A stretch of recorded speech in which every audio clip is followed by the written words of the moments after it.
दिवालिया होने वाले पाकिस्तान के कटोरे में मदद की उम्मीद आकर गिरी है साथ में। जानकारी ये मिल रही है कि आईएमएफ ने कुछ शर्तें रखी है, शर्तों के आधार पर ही उसे मदद पहुंचाई जाएगी। बिल्कुल, आईएमएफ की फहरिस्त जो है वो एक लंबी है और जिसे पूरा करने के बाद उम्मीद ये की जा रही है कि क्या वो हकीकत में भी तब्दील हो पाएगी या नहीं।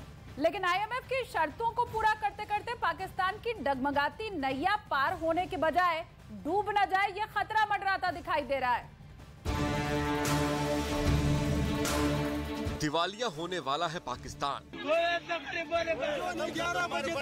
पाकिस्तान के हाथ में आने वाला है भीख का कटोरा। आईएमएफ की कड़ी शर्तों के आगे झुका पाकिस्तान।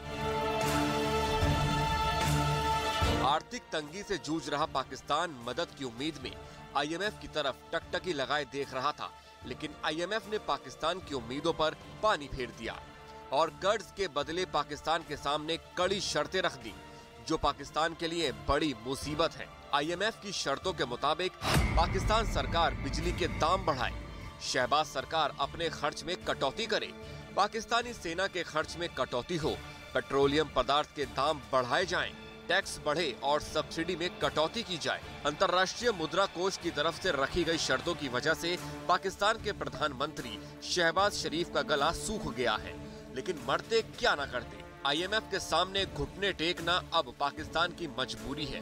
पाकिस्तान के पीएम शहबाज शरीफ ने कहा है कि इन शर्तों को मानने के अलावा कोई और चारा नहीं है। वैसे हालांकि पाकिस्तान की बदहाली जग जाहिर है। पाकिस्तान में रुपया डॉलर के मुकाबले लगातार गिर रहा है। जानकारी के मुताबिक पाकिस्तान के पास केवल 18 दिन की विदेशी मुद्रा बची है, जिससे करीब 3 हफ्ते का सामान ही आयात किया जा सकता है। अब ऐसे में ये तो साफ है कि आईएमएफ के 700 करोड़ डॉलर यानी पाकिस्तान करेंसी के हिसाब से 1,93,000 करोड़ का पैकेज मिलने की उम्मीद है, जिसमें 118 करोड़ डॉलर की पहली किस्त को देने से पहले आईएमएफ ने कड़ी शर्तें रखी हैं। अगर ये पहली किस्त पाकिस्तान को मिल भी जाती है तो ये उसके लिए नाकाफी होगा और उसकी बदहाली तय है। चले अब आपको दिखाते हैं, भले ही दावा किया जा रहा हो कि कुछ दिन बाद पाकिस्तान दिवालिया हो जाएगा, लेकिन असल में पाकिस्तान दिवालिया हो चुका है। बिल्कुल, और ऐसा हम कह क्यों रहे हैं वो भी आप समझिए। वजह ये है कि पाकिस्तान के पास विदेशी मुद्रा भंडार सिर्फ 3.1 अरब डॉलर ही बचा है। और अब आप देखिए, जिसमें से 3 अरब डॉलर सऊदी अरब और यूएई के गारंटी डिपॉजिट है, जिसे खर्च करने से पहले सऊदी अरब यूएई की इजाजत बेहद जरूरी है। पाकिस्तान में महंगाई दर बढ़कर 27.8% हो गई है। और अगर पाकिस्तान पर विदेशी कर्ज की बात करें तो सितंबर 2022 में विदेशी कर्ज 130.2 अरब डॉलर था। और उसके बाद से पाकिस्तान सरकार ने कर्ज का कोई नया डेटा अभी तक जारी नहीं किया है।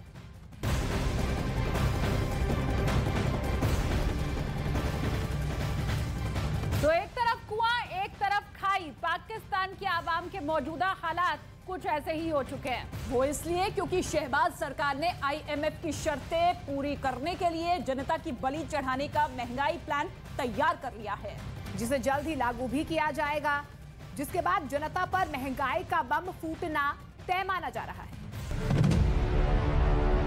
एक तरफ पाकिस्तान की आवाम कर्ज तले दबे मुल्क में किल्लत और गुर्बत की जिंदगी गुजारने को मजबूर है, तो वहीं दूसरी तरफ मिनी बजट का बोझ भी पाकिस्तान की जनता के कंधों पर पड़ने वाला है। दरअसल आईएमएफ की कड़ी शर्तें पूरी करने के लिए पाकिस्तान सरकार जनता पर बोझ बढ़ाने की तैयारी कर रही है। सरकार आईएमएफ फंड को लुभाने की मंशा के तहत कई कठोर कदम उठाएगी। एक्साइज ड्यूटी बढ़ाकर 25 से 30 अरब रुपए जुटाने का लक्ष्य रखा गया है। बैंकों की विदेशी मुद्रा आय पर 20 अरब रुपए का कर लगाने की योजना है। 3% बाढ़ शुल्क लगाने से 60 अरब रुपए का रेवेन्यू आने का अनुमान है। मीठे पेय पर संघीय उत्पाद शुल्क बढ़ाकर 60 अरब रुपए जुटाए जाएंगे। अचल संपत्ति की खरीद बिक्री पर 20 से 30 अरब रुपए का कर लगाने का प्लान है।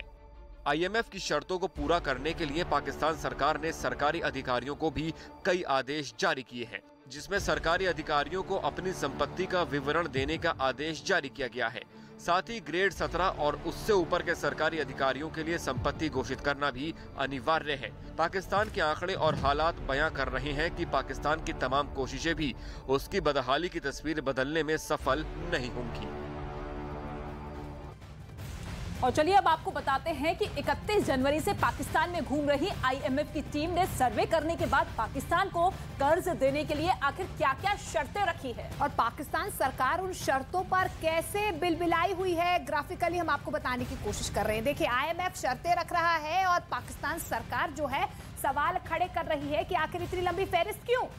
आईएमएफ की शर्त यह है कि बिजली के जो मौजूदा दाम पाकिस्तान के अंदर है उसे बढ़ा दिया जाए। अब शहबाज शरीफ ये कह रहे हैं कि शर्तें सोच से भी ज्यादा खतरनाक है आईएमएफ की, आखिर इसे माना जाए तो कैसे माना जाए। और इसके साथ ही देखिए, आईएमएफ की शर्त ये भी है कि सरकार खर्च में कटौती करे, लेकिन मजबूर शरीफ ने यह बयान दिया है कि अर्थव्यवस्था की स्थिति बेहद खराब है, ऐसे में ये कर पाना बहुत मुश्किल है। बिल्कुल, आईएमएफ ने एक और शर्त रखी है कि सेना के खर्च में कटौती हो और इस पर मजबूर शरीफ की तरफ से कहा जा रहा है इकोनॉमी की स्थिति जो है वो बेहद खराब है। इसके अलावा आईएमएफ शर्त ये रख रहा है कि पेट्रोलियम पदार्थ के दाम को और बढ़ाओ, जबकि हम पहले ही आपको बता चुके हैं पेट्रोल डीजल तो आसमान छू रहा है पाकिस्तान के अंदर। इसीलिए शहबाज शरीफ ये कह रहे हैं कि जो शर्तें रखी गई हैं वो बेरहम है। इसके साथ ही आईएमएफ की एक और महत्वपूर्ण शर्त ये रखी गई है कि टैक्स बढ़े, सब्सिडी में कटौती हो, जिस पर यह स्टेटमेंट सामने आया है कि शर्त मानने के अलावा कोई रास्ता हमारे पास नहीं है। ऐसे में देखने वाली बात यह होगी कि बीच का रास्ता क्या कुछ पाकिस्तान की सरकार की तरफ से निकाला जा सकता है।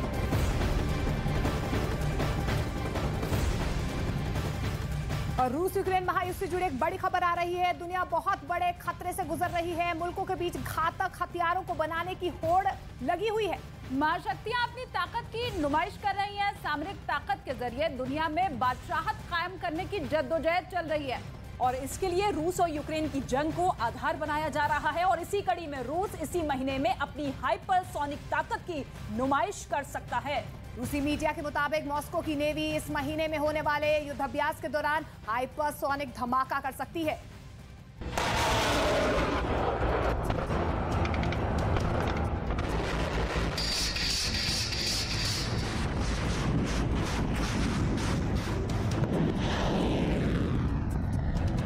रूस के राष्ट्रपति व्लादिमीर पुतिन लगातार अपने बयानों से अपने अजेय हथियारों को लेकर पश्चिमी मुल्कों को धमकाने की कोशिश कर रहे हैं। उधर जेलेंस्की भी लगातार पश्चिमी मुल्कों से घातक हथियारों की मांग कर रहे हैं और ये भी कह रहे हैं कि पुतिन को उन्हीं की भाषा में नेटो को जवाब देना होगा। यानी अगर वो परमाणु हथियारों की हनक दिखा रहे हैं तो नेटो को भी पुतिन को बताना चाहिए कि मॉस्को पर भी एटम बम से हमला किया जा सकता है। इस बीच में टैंकों की सप्लाई को लेकर भड़के पुतिन अपने उस परमाणु ब्रीफकेस के साथ नजर आए जिससे वो दुनिया के किसी भी कोने से किसी भी कोने में कभी भी परमाणु हमले के लिए कमांड दे सकते हैं और उनका कमांड मिलते ही अमेरिका तक रूसी एटॉमिक मिसाइल की जद में आ जाएगा।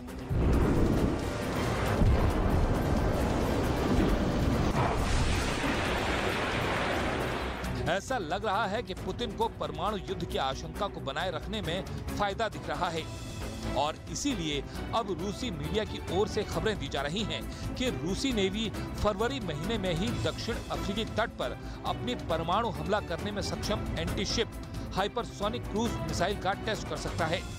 दक्षिण अफ्रीका में युद्धाभ्यास के दौरान कर सकता है टेस्ट। चीन और दक्षिण अफ्रीका के साथ करेगा संयुक्त युद्धाभ्यास। रूस का जंगी जहाज एडमिरल गार्शकोव ले रहा है हिस्सा। एडमिरल गार्शकोव पर तैनात है जिरकॉन हाइपरसोनिक मिसाइल। अमेरिका के पास जिरकॉन इलेक्ट्रिक लॉन्च कर चुका है।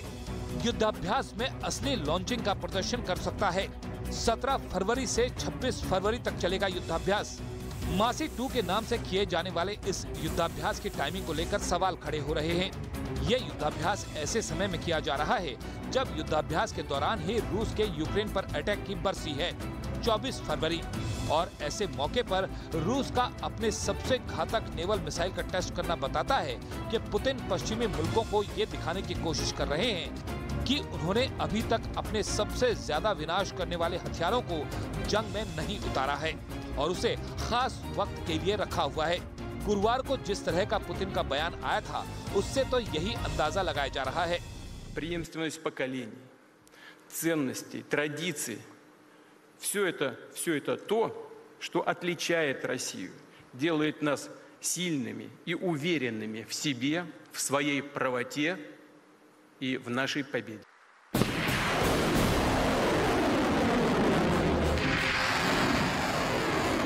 4 जनवरी को रूस से निकला जंगी जहाज फ्रिगेट एडमिरल गोर्शकोव पिछले हफ्ते अटलांटिक महासागर में पहुंचा था और अटलांटिक में अमेरिका के बेहद करीब रूस के जंगी जहाज ने सिरकॉन मिसाइल की इलेक्ट्रॉनिक टेस्टिंग की।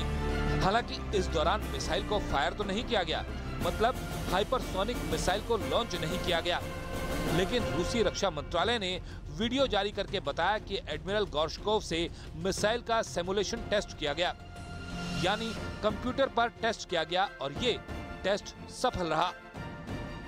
Циркон, эффективность составила 1 единица, то есть в нашем варианте электронным пуском, работая всего корабельного боевого расчета, были подтверждены все те характеристики, которые...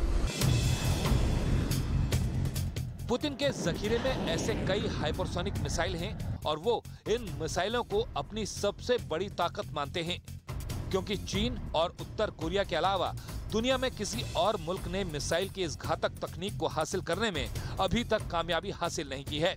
अमेरिका ने हाइपरसोनिक ग्लाइड व्हीकल की टेस्टिंग तो की है, लेकिन अब तक ऐसी मिसाइल का इजाद नहीं कर सका जो हाइपरसोनिक स्पीड से चलती हो और दुनिया के किसी भी मिसाइल डिफेंस सिस्टम को चकमा दे सकती हो।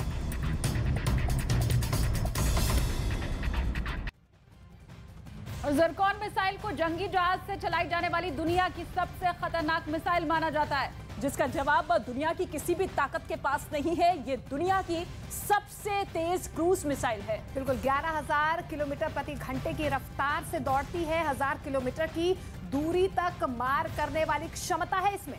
एयर डिफेंस सिस्टम को चकमा देने में ये पूरी तरह से सक्षम है। इसके अलावा फायर होने के 5.5 मिनट में ही टारगेट पर हमला कर सकती है। इसके साथ ही 300 से 400 किलो का बम ले जा सकती है। 200 किलो टन का परमाणु बम ले जाने में सक्षम है। देखो, सबमरीन से भी इसकी लॉन्चिंग की जा सकती है, लेकिन जमीन से लॉन्च होने वाले वर्जन पर फिलहाल काम जारी है।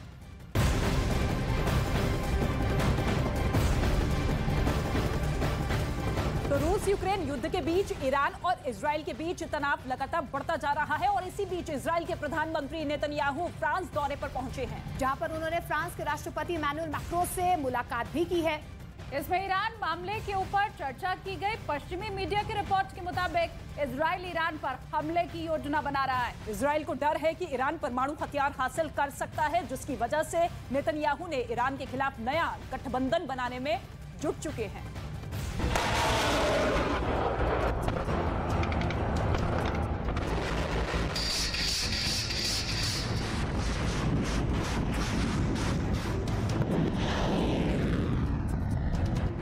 जंग का नया मैदान तय, निशाने पर 3000 ठिकाने।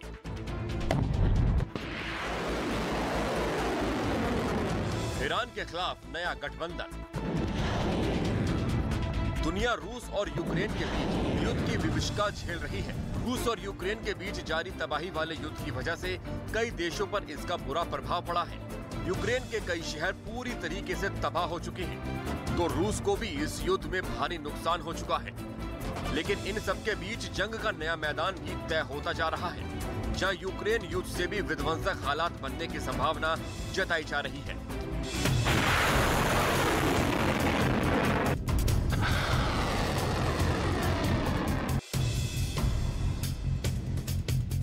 दावा किया जा रहा है कि युद्ध का नया मैदान ईरान बन सकता है। पश्चिमी मीडिया रिपोर्ट की माने तो इजराइल ने ईरान में करीब 3000 ठिकानों पर अपनी मिसाइल का एंगल फिट कर रखा है, जहां कभी भी तबाही वाले हमले से इनकार नहीं किया जा सकता। ईरान के इस्फहान शहर में पिछले हफ्ते ही ड्रोन से अटैक हुए थे। ईरान ने इस हमले का आरोप अपने सबसे बड़े दुश्मन देश इजराइल पर लगाया था। संयुक्त राष्ट्र में ईरान के मिशन ने अपनी वेबसाइट पर प्रकाशित एक पत्र में इस हमले का जिम्मेदार इजराइल को ठहराया था। इसके साथ ही उस पत्र में इजराइल के खिलाफ जवाबी कार्रवाई करने की धमकी भी दी गई थी।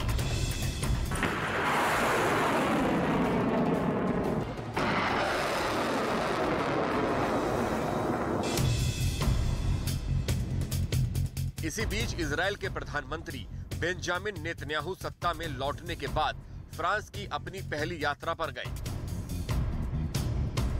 तो अनुमान के मुताबिक ही ईरान से जुड़े सवाल हावी रहे। फ्रांस के राष्ट्रपति इमैनुअल मैक्रों के साथ बातचीत में भी ईरान को लेकर गंभीर चर्चा होने का दावा किया गया। फ्रांस की मीडिया में ईरान और इजराइल को लेकर कई दावे किए गए। खबर है कि ईरान के खिलाफ सैन्य गठबंधन बनाने की कोशिश की जा रही है, जिसमें फ्रांस भी शामिल हो सकता है। दावा किया कि इजराइल सैन्य गठबंधन बनाकर ईरान पर हमले की योजना बना रहा है। एक वरिष्ठ अधिकारी के हवाले से दावा किया गया है कि इजराइल ईरान पर हमला करने की योजना पर गंभीरता से काम कर रहा है, जिसके लिए इजराइल ने करीब 3000 ठिकानों को चिन्हित किया है। इजराइल को डर है कि उसका सबसे बड़ा दुश्मन देश ईरान परमाणु हथियार हासिल कर लेगा।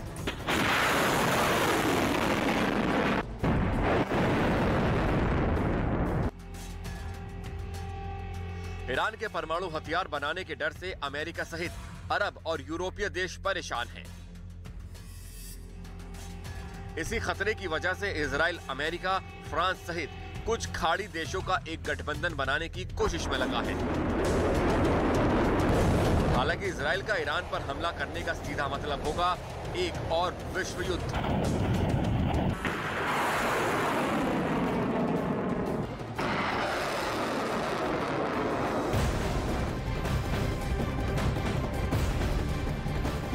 तो मैदान में डटे यूक्रेन को नेटो देश जर्मनी की तरफ से बड़ा झटका लगा है। पश्चिमी मीडिया में दावा किया जा रहा है कि जर्मनी ने यूक्रेन को लेपर्ड 2 की सप्लाई करने का वादा किया था, लेकिन अब लेपर्ड 1 की सप्लाई की जा रही है, जो मैदान में ज़ेलेंस्की के लिए ढाल नहीं बल्कि मुश्किल पैदा कर सकता है।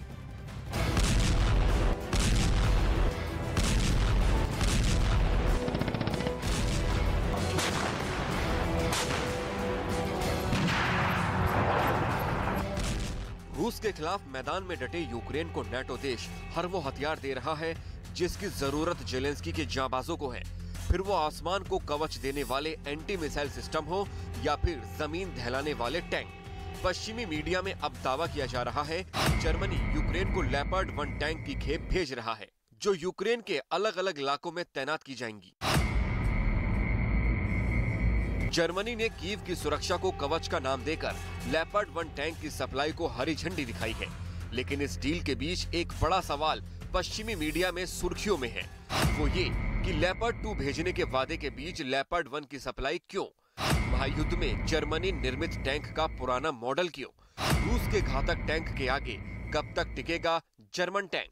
लेपर्ड 1 1960 से 1980 के दशक में बनाए गए टैंक हैं, जो टेक्नोलॉजी के मामले में काफी पीछे हैं।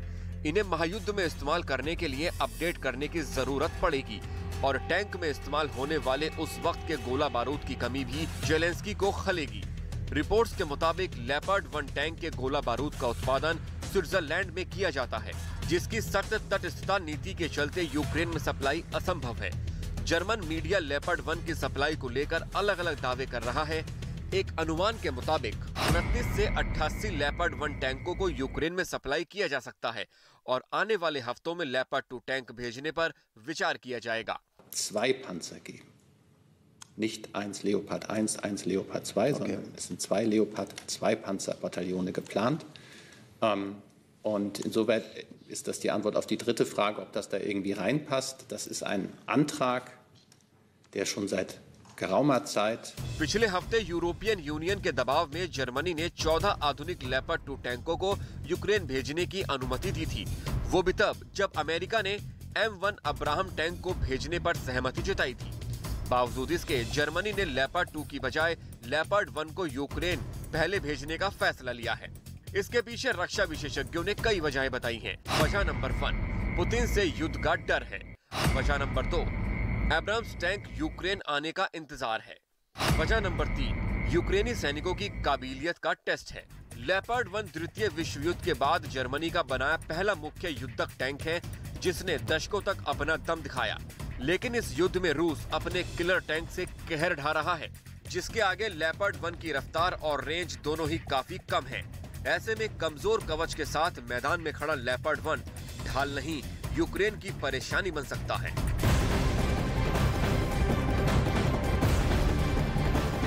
कहावत है 10 बत्ती जल गई पर बल नहीं गया। पाकिस्तान के ऊपर बिल्कुल सटीक बैठती है ये कहावत। वो इसलिए क्योंकि एक तरफ पाकिस्तान दुनिया भर में घूम घूम कर भीख मांग रहा है, तो वहीं दूसरी तरफ उसके नेता जहर उगल रहे हैं। बिल्कुल, पाकिस्तान के मौलाना और नेता उस भिखारी की तरह बर्ताव कर रहे हैं जिसे भीख ना मिले तो वो बद्दुआ देने लगता है।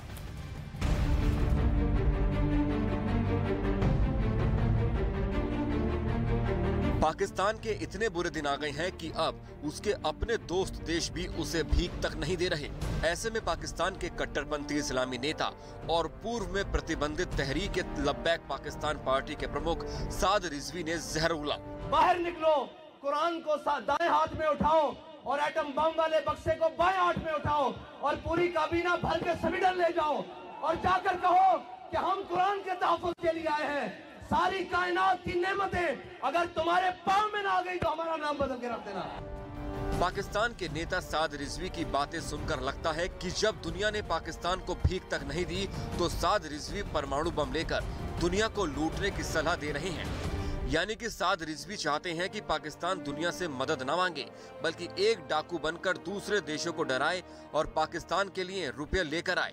एक कार्यक्रम के दौरान मौलाना साद ने पाकिस्तान की सरकार को कमजोर बताया था। तुम दुनिया में सदर को लेके, वजीर आजम को लेके, अपनी तमाम काबीना को लेके जहाज भर के पाकिस्तान की इकोनॉमी बचाने के लिए चीफ ऑफ आर्मी स्टाफ को भी आगे लगाकर दुनिया में जाकर हर एक के दरवाजे पर भीख मांग रहे हो। कोई तुम्हें देता है, कोई तुम्हें नहीं देता, कोई अपनी शराइत मनवाता है। क्यों जा रहे हो? कहा जी मुल्क की इकोनॉमी खतरे में है, हम मुल्क की मैशत बचाने के लिए जा रहे हैं। पाकिस्तान के नेता अपने मुल्क की बदहाली सुधारने के बजाय एटम बम वाले बयान देते नजर आ रहे हैं। वहाँ के हालात कैसे हैं, इन तस्वीरों से साफ पता चलता है। पाकिस्तान के खैबर पख्तूनख्वा के मुख्यमंत्री के घर बैठक चल रही थी, जहाँ राज्य के परिवहन मंत्री शाहिद खटक पूरी मीटिंग के दौरान सोते नजर आए। यानी एक तरफ मंत्री बैठकों में सो रहे हैं तो दूसरी तरफ वहाँ के नेता परमाणु बम के दम पर दुनिया को लूटने की सलाह देते नजर आ रहे हैं।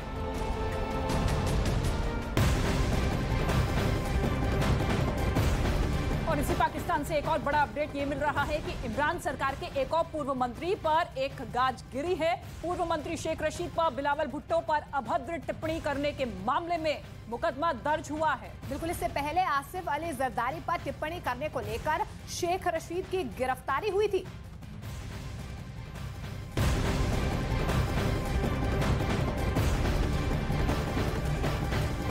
और जम्मू कश्मीर के डोडा में अचानक से कई घरों में दरारें नजर आ रही हैं। और इसके बाद दहशत में लोग हैं क्योंकि दरार जो है वो लगातार बढ़ती चली जा रही है। जिले के ठाठरी में 21 घरों में दरारें आ चुकी है। किसी अनहोनी से बचने के लिए 19 परिवारों के 117 लोगों को सुरक्षित स्थानों पर भेजा गया है और प्रशासन भी पूरी तरह से स्थिति पर नजर बनाए हुए है।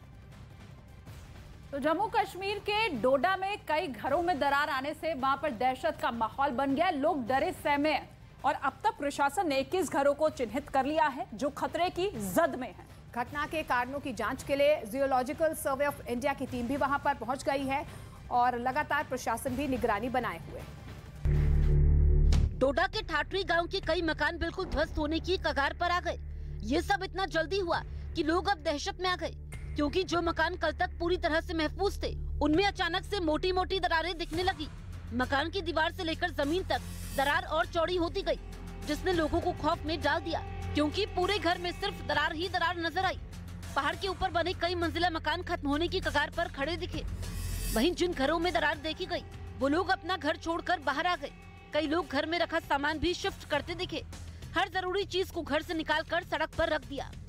डोडा के ठठरी गांव से सामने आए इस वीडियो ने लोगों के होश उड़ा दिए, क्योंकि कल तक ये मकान दरारों से पट गया था, लेकिन किसी ने नहीं सोचा था कि ऐसे धराशायी हो जाएगा। चौड़ी होती दरार के सामने घर की दीवार ज्यादा देर तक टिक नहीं पाई और फिर वो घर ध्वस्त हो गया। घर के ध्वस्त होते ही वहाँ हड़कंप मच गया। नीचे से गुजरने वाली सड़क को पुलिस प्रशासन ने बंद कर दिया, तो वहीं लोगों से घर खाली करने की अपील की, जिसमें लोग अपने अपने सामान के साथ सुरक्षित घरों से बाहर निकल आए। घर और जमीन में दरारों की खबर मिलने के बाद प्रशासन अलर्ट मोड पर आ गया। पुलिस प्रशासन के अधिकारी मौके पर पहुंचे और लोगों को वहां से निकालने का काम शुरू किया गया। इसी बीच एक घर गिर गया।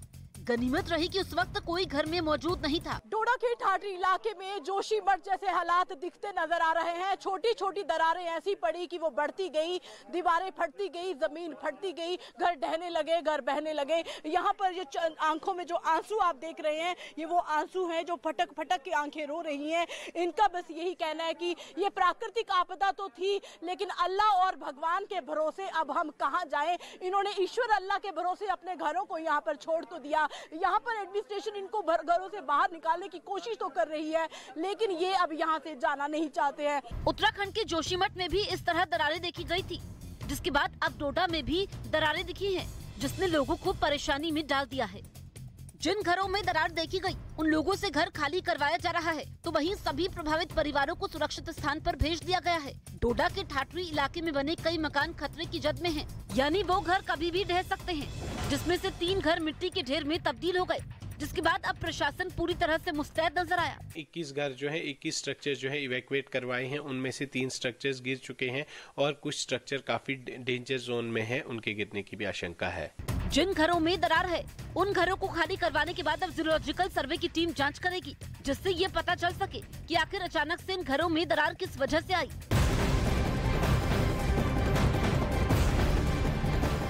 उधर ईरान में कट्टरपंथी सरकार के खिलाफ हिजाब विरोधी आंदोलन अब भी जारी है। शुक्रवार को बलूच प्रदर्शनकारी बड़ी संख्या में सड़क पर उतरे और अपना विरोध दर्ज करवाया।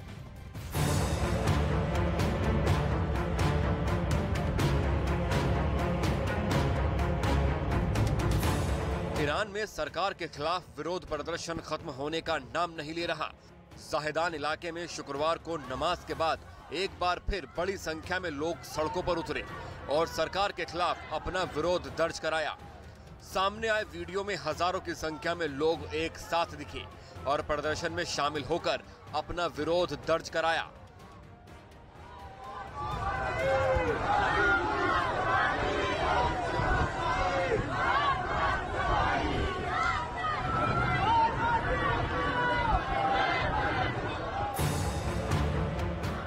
पिछले साल 30 सितंबर को ईरान में हुई महसा अमीनी की मौत के बाद से लोगों का विरोध प्रदर्शन जारी है और इस दिन को खूनी शुक्रवार के रूप में मनाते हैं। महसा अमीनी की मौत के बाद से हर शुक्रवार को बलूच विरोध प्रदर्शन के लिए सड़कों पर उतरते हैं। महसा अमीनी ने ईरान में हिजाब का विरोध शुरू किया था, जिसके बाद पुलिस ने उन्हें गिरफ्तार किया था और पुलिस हिरासत में ही उनकी मौत हो गई थी।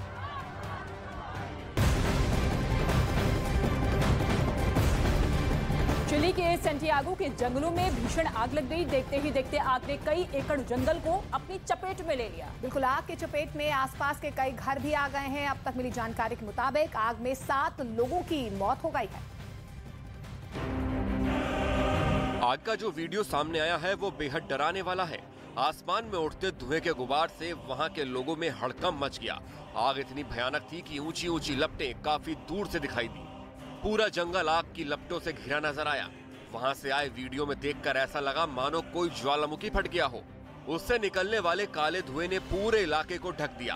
कुछ देर बाद हालात ऐसे हो गए कि वहां सूरज की रोशनी तक गुम हो गई। यही नहीं, भीषण आग ने आसपास के इलाकों को भी अपने चपेट में ले लिया, जिससे वहां अफरा तफरी मच गई। उधर सूचना के बाद फायर ब्रिगेड की कई गाड़ियां भी मौके पर पहुंची और आग पर काबू पाने की कोशिश में जुट गईं। बताया गया कि आग में सैकड़ों एकड़ जंगल जलकर राख हो गई। जंगलों में लगी आग ने आसपास के कई घरों को भी अपनी चपेट में ले लिया। आग में कई घर जलकर राख हो गए। जंगल में लगी आग इतनी भयंकर थी कि उसे बुझाने के लिए फायर ब्रिगेड की टीम को कड़ी मशक्कत करनी पड़ी और बाद में हेलीकॉप्टर की भी मदद लेनी पड़ी।